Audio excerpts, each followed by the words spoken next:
magandang tanghali. Tapos na magluto si Willa. Tanghalian na po tayo. Bumili ako ng chop suey. Chop suey.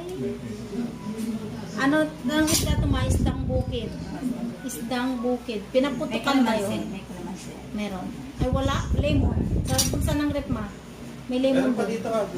Tapos, ayan ang walang kamatay, ang tahong. Bumili po ako ng tahong kasi talagang namimiss ko yan. Ayan, isang bukid. At ang ating chop suey. At ang ating napakaraming kanin. At saka itong asuhos. Napakamahal po ng isdang asuhos. 380 ang isang kilo. Bumili lang po ako ng halagang 100. Diyos ko. Yung 5,000 mo, yan lang ang mabibili mo. Ayan. Tara po, kain